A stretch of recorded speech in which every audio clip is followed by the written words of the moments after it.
Good morning, survivors, and happy Wednesday. Today, we're going to talk about emotional manipulation and how to recognize it. All right, so let's get started. My name is Angie Atkinson, and this channel is all about teaching you what I know to be true. You really can create the life you want. But first, do you have your coffee? I've got mine, and I'm using my other Queen Bee cup today, or Queen Bee cup today. All right, so just a quick announcement.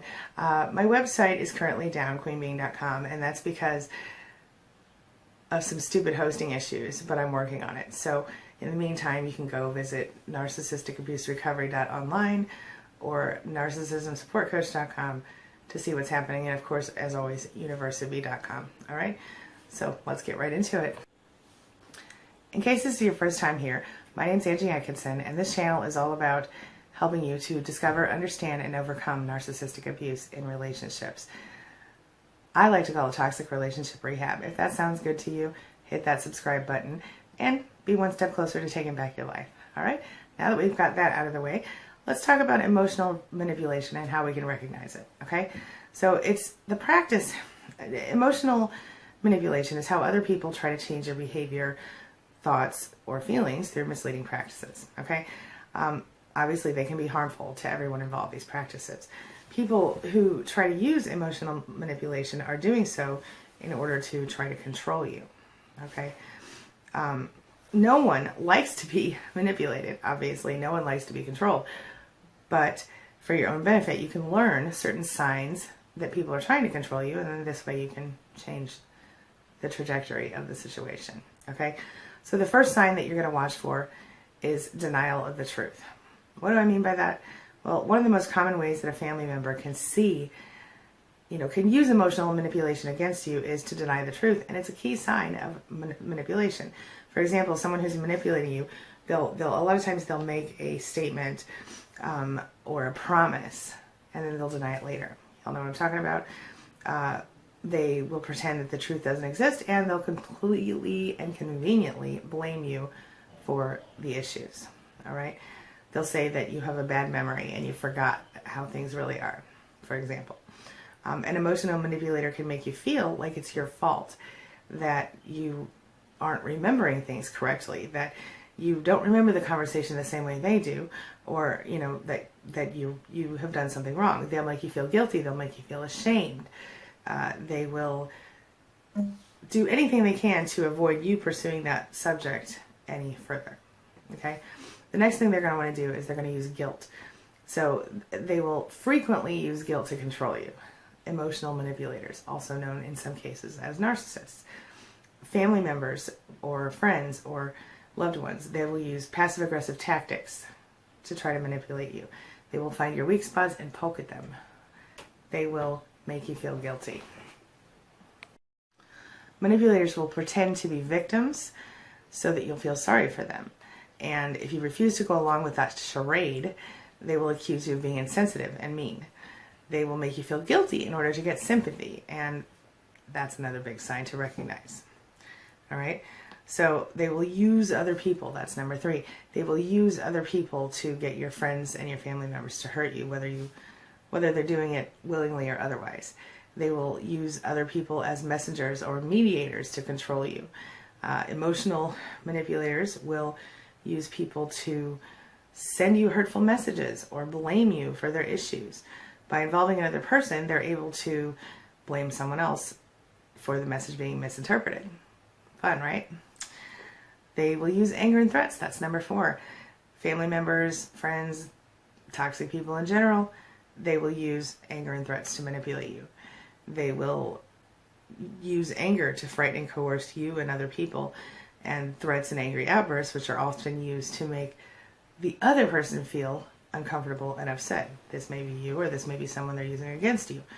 Emotional manipulators will use anger to stop or interrupt a conversation that they don't like.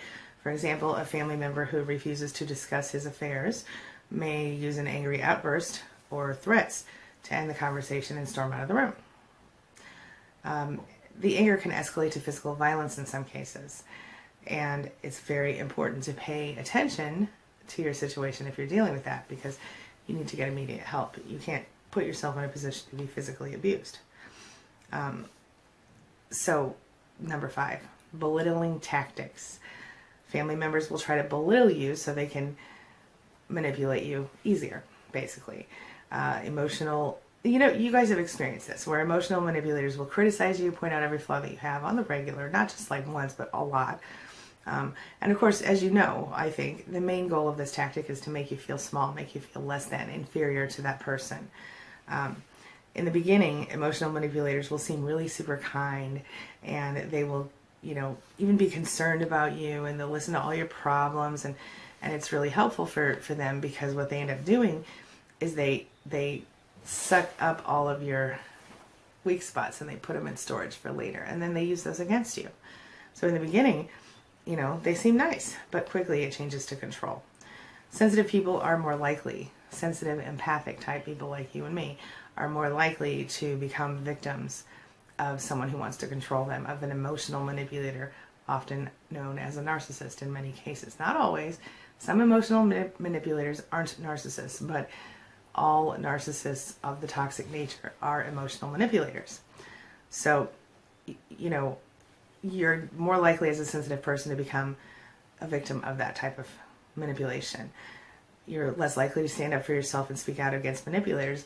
But if you learn what the deal is, it's important to spot these signs in a relationship, because you can recognize emotional manipulation and you can refuse to allow the family member to take control of your actions, or the friend, or the husband, or the wife. These relationships are unhealthy and toxic, so you've got to seek professional help if you need to. And it's important that you make positive changes or let the relationship go. Let's be honest, when we're talking about a narcissist, they don't change. Either you change or you go. And even if you change, you can expect to continue to be abused by a person who is already abusing you emotionally. The changes will only be temporary as far as anyone can tell.